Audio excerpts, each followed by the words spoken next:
Hello everybody, Adrian Plass here again. Yes, and Bridget. And I think this is week 25, isn't it? Yeah, I think it is. It's funny really, isn't it? Because last week we were talking about all the glimmers of hope and the fact that there really felt like a movement and they really felt as though something was changing, and that's all there. Of course it is. You know, the vaccines are coming. But I think there's been a little bit of a reaction to that this week because, yes, things are going to happen, things are going to change. But actually, in this second lockdown, certainly in the UK, I think people are falling to bits just a little bit. There's a sense of increased loneliness and confusion and anxiety about Christmas coming and worrying about money, and it's getting awfully dark in the evenings. Do you think that's... I think it probably is. I don't know. We probably hear from more people who perhaps who get into very dark areas. Yeah, I'm sure we do. Lives. But I think there is a general sense of that.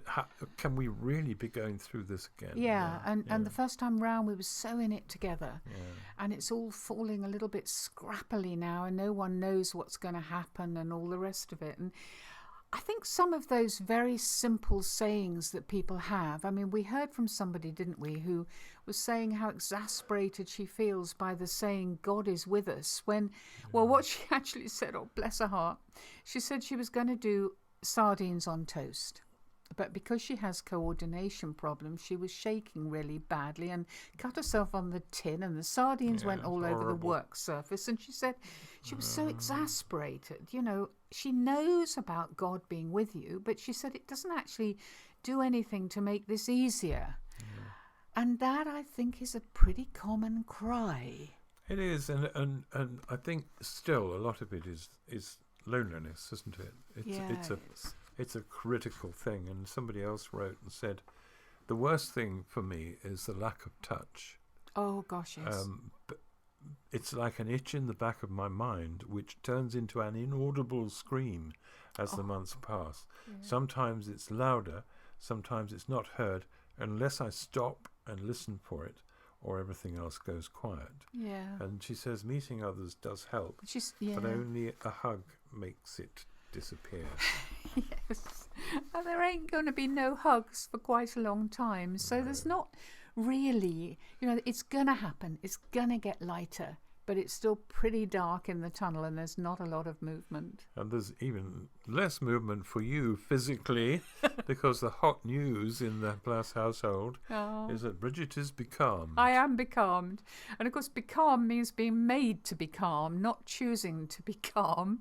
And what happened was I was out last Sunday taking our new puppy and just went to a local area where there's just a very small slope onto a beautiful grassy area where she was going to run around and I was going to be happy, and I slid. I slid on some leaves, only about 2 feet of sliding, but my foot went underneath me and I've really broke my ankle very badly. Your foot was reversed, wasn't it? Well, sort of, almost. And certainly it's now got plates in it and screws in it and goodness knows what. And the worst thing, of course, is that I have got to not weight bear at all for 6 weeks, which for anybody else knowing what that means will know that's not easy. And your personality transplant is on Wednesday. Well, it hasn't quite happened yet, has it? No, not quite. But it's interesting when these things happen. There's one or two responses that tend to be taken out of the drawer, aren't there? One of the ones to me about this, what happened to you, was, we ask ourselves, where is God in this? Well, I didn't ask myself that. I thought the ground was slippery, the mud was muddy. And I should have been wearing shoes with a better grip. I mean, that's Besides which, if you're going to say that, you've got to discard everything that's ever happened to every Christian in the history of Christianity, which is utterly ludicrous. There's lots of ways of explaining these things, aren't there? One of our really good friends also had an accident last week. I mean, his was the trouble is it was about as lacking in drama as mine in a way. He stepped down from a small set of steps, stepped onto a rake with both feet. Not funny. He stepped onto the rake with both feet. The rake flew up and hit him, and he fell back and actually cut his head really, really nastily. But he has decided that it's persecution of the righteous, hasn't he? Well, it may be. I said to him, I think the chances are that it's probably not. Oh, come on. I think it might be for me. I think I like that one. I like it more than the response to the idiot who didn't wear the right sort of shoes. I think the problem with these things that we're talking about, that people say, there is a suggestion, isn't there, that sometimes that we are or should be in control of God, that if God was a certain way, then we can expect certain things to happen, and that there are ways of making that happen. And we sometimes hear people say, I know that if I do this, we've been through this before, we're always coming back to this, about finding ways to make God do things. We are not in control of God. One of the problems with the evangelical culture over the years has been a kind of suggestion that being loved and cared for means that we are waited on all the time and watched constantly to make sure we don't get into trouble. And that an angel should have been on the job to remove those slippery leaves so I didn't slide. And it ain't going to happen. I suppose you have to go back to some basics, like saying, if God is anything, and he's lots of things, he is independent.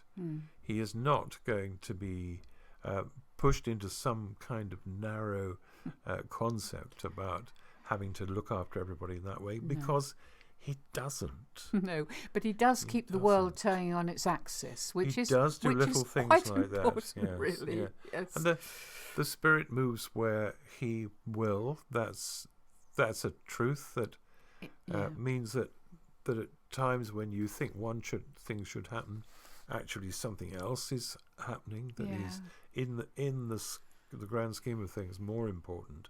Very difficult to handle that, and you also are in danger of some terrible false promises. I think we meet lots of people in various ways who are looking for God or looking for evidence or reassurance about God. And whose lives are particularly hard going for one reason or another. We know a lot of carers, don't we? People caring for other people. That's right.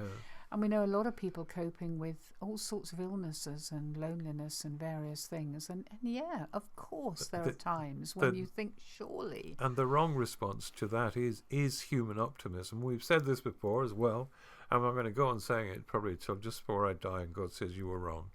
But I think human optimism is it has its place, obviously, but to promise things about God is not a good idea.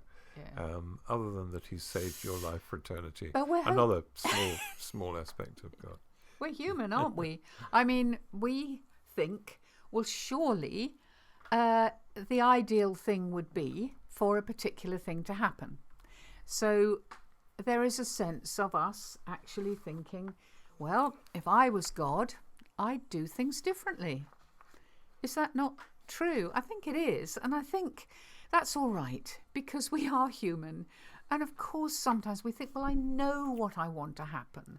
I know I want this child to get better who's been ill. I know I want there to be a vaccine. I think it's perfectly reasonable humanly to think.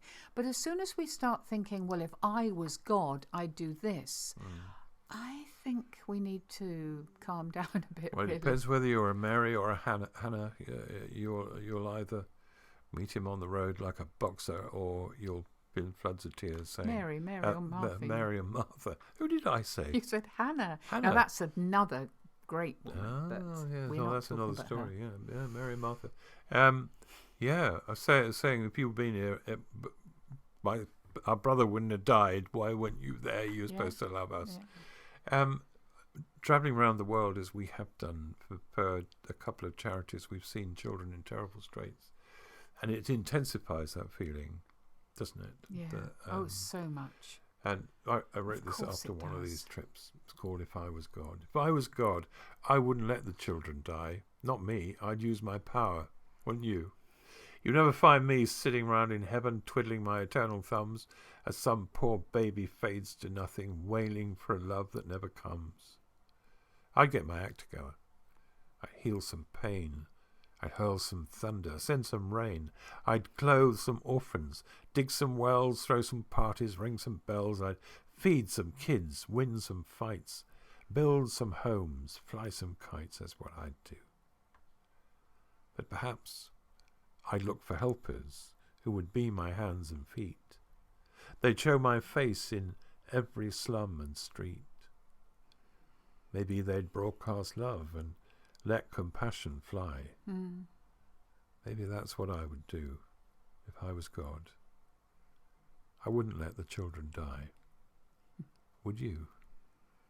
And I think, so many people over this last couple of months, or more than last couple of months, last few months, will think, I know somebody who was like that, who, just putting it in a way, wouldn't let the children die, who went out of their way to do something.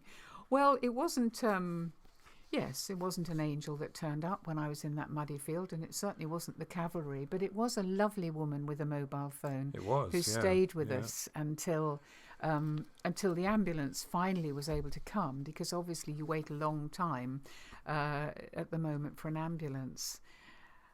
Somebody, one of the difficulties for me, really for me, is that I've been forced into dependency. And that's not easy. A lot of people, through being isolated and having to self-isolate, have been forced into dependency. They don't like it. No, they liked don't. being in charge of their own lives. And it isn't easy. And I was sadly thinking about some of the fruits of the Spirit that I seem to be a bit lacking in, patience and self-control being two of them. Well, but, fortunately, I don't judge others, so I don't possibly comment on that. But I hope, that over these 6 weeks you will see a maturing in these areas. But I'm not confident, really. I'm thinking of a very, very brisk... Oh, I know. No, that's all right. No, we won't go into any more into that. But somebody sent us this week something that I've been thinking about quite a lot, really, and it's from Matthew and from the Message translation. If your entire attention, if you give your entire attention to what God is doing right now and don't get worked up about what may or may not happen tomorrow, God will help you deal with whatever hard things come up when the time comes. And I did think, when I was in hospital for a couple of nights and obviously in a lot of pain, it was a break and quite a nasty one. And I did pray a lot, and I did keep thinking, what is it like for people who don't have God? And I felt as I was leaning back on him. And it reminded me, in that muddy field, I leant back on you, didn't I? Because you finally were able to get to me. Yeah. And because I couldn't sit properly, you sat behind me with your legs around me, and I just leant back on you, didn't I, in the mud, and then it started to rain. I bet this fear that, people passing by will have gone home and said there's a couple of pensioners doing something very odd on the grass in the rain out there. I think it might have looked so we were having a picnic. Oh, that's because a nice way of looking at it. Me, and so we were kind of sitting there. I don't know. I don't know. It was kind of, it's ironic. I quite enjoyed sitting there. Oh, I felt very sorry for you with the pain, but I thought, well, we'll do it again. I thought, this is real togetherness. Well, we'll do it again, and we'll do it the other way round, and you can jolly well fall and break your ankle. No. I was very sympathetic, but I don't know. But I think the thing is that it's so easy to feel not special for God.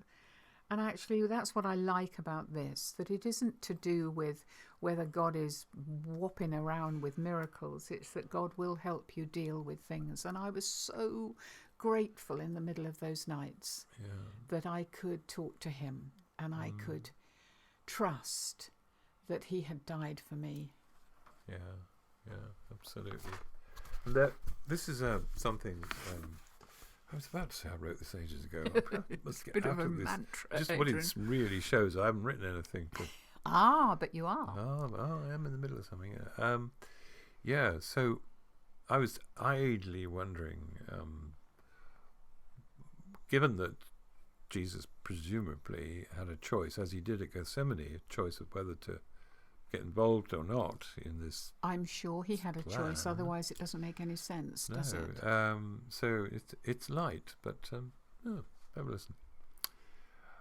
What a mountain climber this Jesus might have been, climbing through the shadows of the scariest ravine, coming through and resting where the air is cold and clean. What a mountain climber this Jesus might have been. So why did he choose death on a hillside, agony under a merciless sky, when he could have stayed home? He could have played with the thunder. Was I really the reason he decided to die? What a stylish dancer this Jesus might have been, moving sweetly on the Galilean clubbing scene, dancing like a fire through the red and gold and green. What a stylish dancer this Jesus might have been. So why did he choose death on a hillside, agony under a merciless sky? Because he could have stayed home. He could have played with the thunder. Was I really the reason he decided to die? Hey, what a leg spin bowler this Jesus might have been. A holy roly Jenkins on some Jewish village green, curling like a snake and taking 5 for 17. What a leg spin bowler this Jesus might have been. So why did he choose death on a hillside, an agony under a merciless sky, when he could have stayed home? He could have played with the thunder. Was I really the reason he decided to die? And what a loving father this Jesus might have been, walking by his lady with the children in between, something in their faces that I have never seen.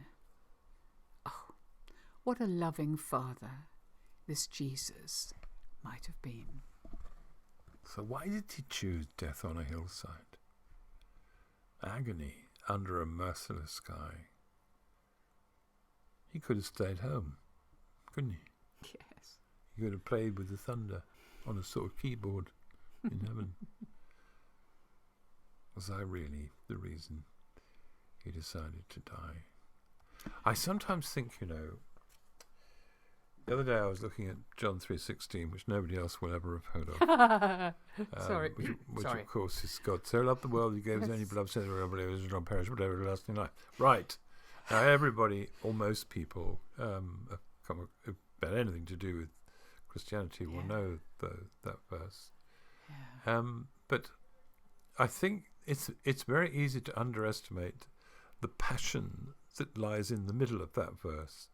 I think we mentioned that communion, Jesus said, I have so longed to be with you on this night. Yeah.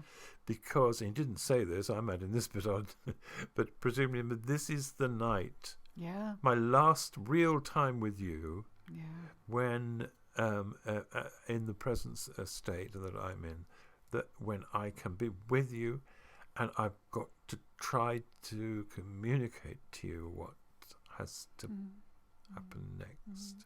The passion in that. The passion and the knowledge that they're not going to understand. They're not going to understand. And we don't understand. We don't understand so many things, do we? And John 3:16 is the same, because it's saying, it isn't saying God so loved the world, that he's saying God was so in love with the world, whatever that means, that he gave his Son so that anyone who believes in him, and we say we know what that means, but perhaps we do, perhaps we don't, will not perish, but will live forever. And every now and then people have said to me, you're too down, you're too bit negative, Well, I'm not actually in myself. But I have profound sympathy with all those who have not come across the passion in the heart of God for those who he loves. It would be a pretty long John 3:16 if it was God so loved Adrian, and God so loved Bridget, and God so loved Jessica, and God so loved Sue, and God so loved Adam, and God so loved, and went all through everybody. But in a way, that's what we have to accept, isn't it? He loved each and every one of us.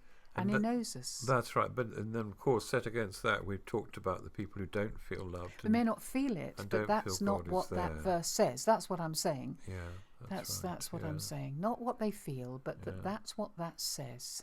Yeah. It's hard, isn't it? I mean, when looking back to